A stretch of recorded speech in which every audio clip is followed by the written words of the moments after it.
Welcome to Focus and Faith. I am Eva, your host, and thank you so very much for joining me. It is such a pleasure to have you with me on the show today. Thank you, newcomers, for joining me. We have so much in store for you on this show. Remember, for you returning viewers, and then for you new viewers, this show is all about you understanding who you are as a spiritual being, staying focused, okay, staying in tune, following your spirit, allowing your spirit to be your guide, all right? And that spirit is what you were born with. You were already born of spirit, flesh, and blood and water. Okay? Yes, all of those things is what came together to create you. Your spirit does not die. It is still with you. It will be with you through eternity. All right? So let's get it started because fast food, fast food, fast food. We are always trying to keep time conscious, all right? Because we only have a short period of time to give out so much information. All right, so to recap from last week's topic, it was passing the spiritual torch. All right, we talked about passing the spiritual torch and quotes to live by. And we only got a chance to go through a few of them. So you got your notebooks? Get your handy dandy notebooks out, because I'm going to go over those real quick, and then I'm going to try to capture the next three quotes that we didn't get to. All right. So, all right, you ready? Passing the spiritual torch. That topic is all about not allowing your dreams, your gifts, your talents, and your skills, your wealth and knowledge, your wealth and finances go to you to the grave. Okay? What we understand is the grave is the richest, wealthiest place on earth. What do you mean, Eva? How is the grave rich and wealthy? Are you talking about the soil, the dirt? No. Although the soil is rich in minerals, and we grow all of our food from the dirt, from the ground, okay, and of itself, right? It springs forth from itself. So you need a seed to grow whatever it is that you are trying to grow, all right? So you can't plant orange seeds and expect to get apples, right? So we are staying focused on understanding that the grave is so wealthy because people die with their dreams. Okay? Either they haven't lived them out or they haven't shared them. They have skill sets, they have ideas, they have so much in them. Okay? Each one of us has come to this earth with purpose. Okay? And sometimes, remember, we're recapping from the last show. Sometimes people die sooner than later. Okay? And we talked about how God is knowing, all seeing, and our destiny is, throughout this lifetime is sometime at some point we are going to leave this earth. We are going to transition to our spiritual being, and then on to the other spiritual unseen world. Okay? And I'm calling it world as a point of reference because it really isn't a world like the earth. You following me? Do you get me at that? Okay, so in doing that, the grave becomes full of wealth and knowledge. Knowledge is where the wealth is, okay?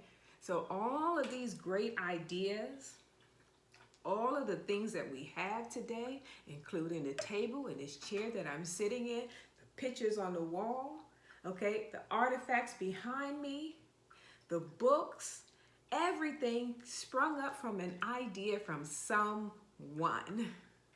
Someone. One person okay, had an idea, may have shared that idea. Remember, we talked about that, okay, coming across the person that you were meant to come in contact with, meeting that person, connecting spiritually, not physically and emotionally, okay, but energetically. All right, having a conversation, finding out that you are connected and you have share an idea, or that person can be, a writer and you could be the storyteller, but maybe not so good at writing. You can be a musician, a singer, but not so good at writing songs, so you sing someone else's song. Okay? So we were talking about that you can make connections to someone. It's not 6 degrees of separation, but 1 degree of separation. Do you have your notes? 1 degree of separation, meeting that one person. It could be a manager, an agent. It could be a coach, a spiritual coach, a spiritual guide, a mentor. But that one person, somebody on the job that you can meet, is going to elevate you, escalate you to where it is that you're trying to get to faster. Are you following me?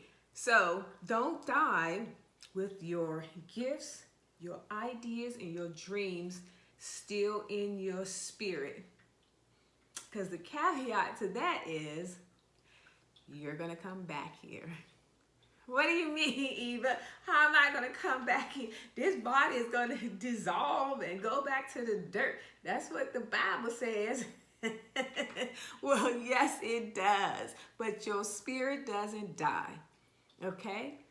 All right? And God knows the desire of your spirit, your heart, your mind, your soul. God knows it.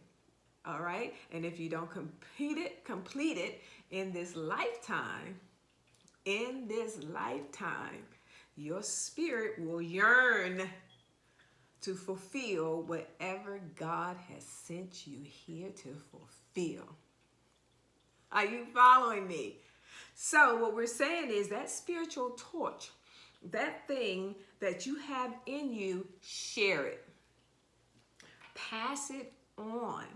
Okay, so the quotes that we talked about last week, quotes to live by, all right? We talked about you are 1 degree away from your life changing forever. Forever. Have you ever heard of one-hit wonders? Come on, I know you've heard of one-hit wonders. Yes, it happens. Have you ever heard of, people... J.K. Rowling's, all right? Harry Potter series, come on with me, stay with me. Yes, these people have written books, and you could probably think of hundreds or just one person that had an opportunity to do something, and they either got encouraged by someone grabbed them by the hand. I mean, there are so many examples on there.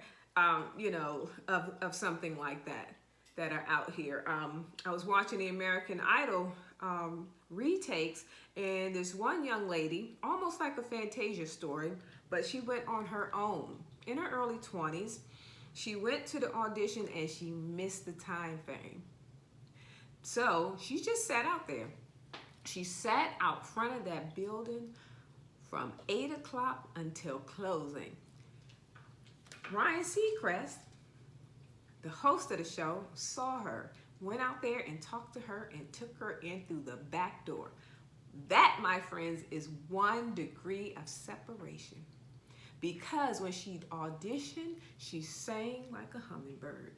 Beautiful voice, beautiful. They told her she was the best audition they had seen all day. And Lionel Richie and Katy Perry, and I don't remember the other guy's name, but they took advantage of that moment. They told her, this is a moment. This is a miracle in your life, because all of the things lined up for her to get where she was supposed to be. Okay, she obeyed her spirit, whether she knows it or not. But that young lady said, I was prepared to sit out here all day, all day. And because of that faith, because of that strength she had inside of her, she got noticed. And Katy Perry, remember, I saw you sitting there. And I said hi, and you said hi, Katy, and I was wondering if I knew you. That's confidence. That's confidence. So, 1 degree of separation. 2, it's not who you know, but who knows you. We talked about these 2 the last show. All right, so I don't want to go too deep because I don't want to run out of time, but these are people who see you as you are. They see you as you are. They recognize your skills, your abilities, your talent, okay? And it's something inside of you that they say, I think you got it. You got it. Okay, and it could be in any area. It could be you're a builder, a carpenter, I don't know, masonry. You understand what I'm saying? A writer, a singer, an artist, an actor, whatever. You can be a business person. You can be in real estate. But because of how you treated the people that you have come in contact with, okay, making positive memories and impressions on people, they remember you. Okay, and there are biblical accounts too, if you want to go back and reference those. Okay, Joseph and the baker, all right? The baker had forgotten about him for 3 years in the jail until the subject came up of dream interpretation, and the baker remembered him. If you don't know that story, there are so many other countless stories, okay? So of coming across your destiny and being prepared, being ready for it, okay? So that people can see the gift that you have inside of you and they will recommend you to someone else because of your talent, because of your gift, and because of the experience they had when they were with you. And that right there can boost you out into your destiny, okay? That person could be a godsend in your life. All right, so the next one, and we are going to run out of time. We may have to do part 3 because I want you guys to understand this. You have everything you need already in you. God has already put it in you. You were born with it. All right, we all have our little pieces that we fit this puzzle together that's intertwined in this earthly realm so that we can accomplish the things we were sent here to accomplish, okay? So, number 3, remember, the richest place in the world is the graveyard because that is where dreams die. Do you get me? Are you following me? Because if you don't share it, let's do recipes for an example. If you don't share your family recipe, okay? Let's take Patti LaBelle, for example. She's been cooking all her life. And what if she'd have gone to her grave earlier than what she's supposed to? She's still living, but she was able to share. She went on a cooking show and was able to share her gifts and talents. Okay, some people hold on to recipes for dear life. No, you can't have this recipe. This is my mama's recipe. And you take that. If something happens or your time comes when it's time for you to die and you never pass it down to your friends or your family or your relatives, you take that and it dies. Okay, something that could have made your family multimillionaires. Are you following me? Are you with me? And we are out of time here on Focus and Faith. Where does the time go? Remember, don't let the grave bury your dreams. You are all living legends because you came here with purpose. We're going to do part 3. of this show, Focus and Faith. Thank you so very much for joining me. I hope that this show is a benefit to you, because it certainly is benefiting me to share with you. I thank you so very much for joining me. Come back next time, all right? See you then.